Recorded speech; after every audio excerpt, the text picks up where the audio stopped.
Okay students, ഞാനിന്ന് നിങ്ങളുടെ മുമ്പിൽ രണ്ട് പാത്രം എടുത്തുകൊണ്ട് വന്നിട്ടുണ്ട്. എ എന്ന് പറഞ്ഞിട്ട് ഒരു പാത്രം എടുത്തു വന്നു, ബി എന്ന് പറഞ്ഞൊരു പാത്രം എടുത്തു വന്നു. ആദ്യത്തെ അകത്ത് ഞാൻ പെട്രോൾ എടുത്തു. പെട്രോൾ ഇതേപോലെ വേപ്പറാവും. അതേപോലെ രണ്ടാമത്തെ പാത്രത്തിൽ ഞാൻ മണ്ണെണ്ണ എടുത്തുകൊണ്ട് വന്നു. അത് ഇതേപോലെ വേപ്പറാവും, മണ്ണെണ്ണയുടെ വേപ്പർ. ഓക്കെ, ഇനി ഈ മേളിൽ എന്താ ചെയ്തേക്കുന്നത്? ഈ വേപ്പറിൻ്റെ പ്രഷർ പി നോട്ട് എ, ഇവിടെ മണ്ണെണ്ണയുടെ പ്രഷർ പി നോട്ട് ബി. അപ്പോൾ ഞാൻ രണ്ട് പാത്രം എടുത്തുകൊണ്ട് വന്നിട്ടുണ്ട്. അതിൻ്റെ ഉള്ളിൽ ഒരു സ്ഥലത്ത് പെട്രോൾ എടുത്തു, വേറെ സ്ഥലത്ത് മണ്ണെണ്ണ എടുത്തു. ഓക്കെ, ഇതൊക്കെ ഓക്കെ, രണ്ട് വേപ്പറാവുമെന്ന് എനിക്ക് മനസ്സിലായി. ഇനി ഞാൻ എന്താണ് ചെയ്യാൻ തീരുമാനിക്കുന്നത്?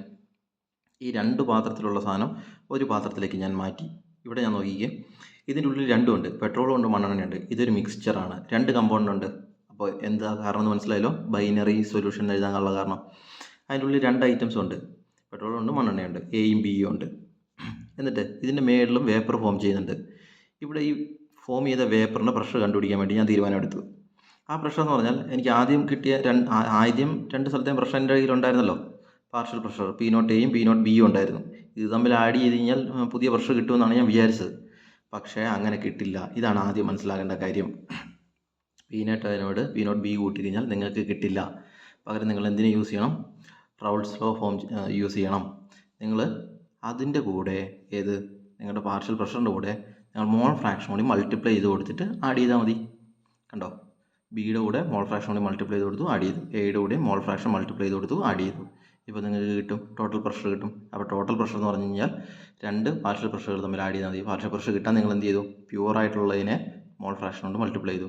ഇനി വളരെ എളുപ്പമാണ്. ഇനി രണ്ട് മോൾ ഫ്രാക്ഷൻ കൂടിയും കൂട്ടിയാൽ 1 വരും. അപ്പം chi A is equal to 1 minus chi B.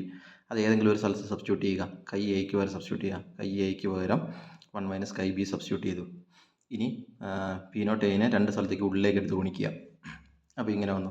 ഇനി ഈ രണ്ടെണ്ണത്ത് നോക്കിക്കഴിഞ്ഞാൽ നിങ്ങൾക്ക് മനസ്സിലാവും, ഇവിടെ കൈ ബി എന്ന് പറയുന്നത് കോമൺ ആണ്. കണ്ടോ?